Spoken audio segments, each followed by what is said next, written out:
Tom Marshall from ESPN FC. I'm going to be talking now about Mexico's opening game against Germany in the Olympics. El Tri obviously defending the gold medal in men's football that they won in London in 2012. So a lot of excitement already building in Mexico about the team's chances of retaining that medal this time round. I'm going to go over a few key points for the game from the Mexican point of view. Obviously, it's going to be a very difficult opener against a strong Germany. First up, a guy called Irving Lozano. You might have heard of him. He's been rumoured all summer to be moving away from Pachuca, possibly to Manchester United. There's been a lot of that name's been floated around quite a lot. But I think now going into this game against Germany, Lozano, there's a certain amount of pressure on him, and it's a different kind of pressure than what he's been used to.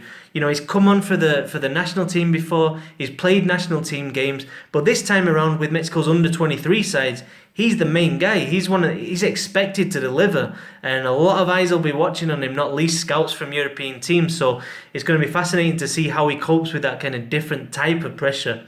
Second up, Eric Gutierrez, cultured left-footed midfielder. He's charged with kind of dictating the rhythm of the game, and if Mexico are to bust the midfield, you know, a lot of it will be down to him. However, he's going up against Lars and Sven Bender, two of Germany's overage players. Obviously, two players who are so well established in the Bundesliga. Physically, they're pretty imposing as well.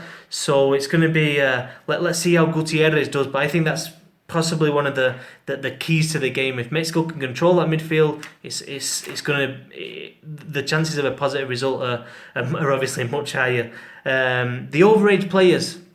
This is another important fact because, you know, there's a lot of youngsters going to be starting. There's going to be nerves flying around there. And Oribe Peralta, the striker, left back Jorge Torres Nilo, and goalkeeper Alfredo Talavera. There's a lot of emphasis on them to kind of, you know, to calm the players down. Obviously, they're going to be excited. They're going to be wanting to get the game started, but just so they don't cross the line. I think Oribe Peralta, he's going to be the captain. He's already got a gold medal from London 2012, so I think he's got to be that leader figure, and he's got to be like, all right, boys, this is a game. We've got to do our jobs and let's get the job done. Final thing I just want to point out: Mexico coach Raúl Gutiérrez. I think this is the biggest game of his career. He won the Under-17 World Cup with Mexico back in 2011.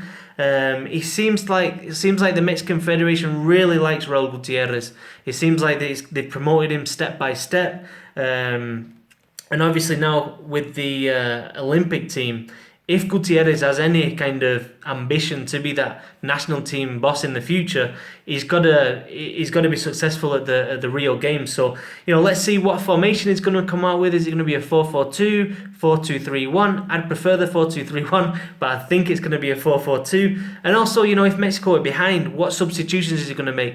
Even if Mexico are front, how is he going to react to that situation? So, you know, that's another thing to look out for there. You know, there's not long now before the game gets underway. I can't wait to see this Mexico team at the Olympics. I think I'm predicting that they're going to at least get to the semi-final. So, you know, it's going to be fascinating to see how it goes down. Thanks for tuning in.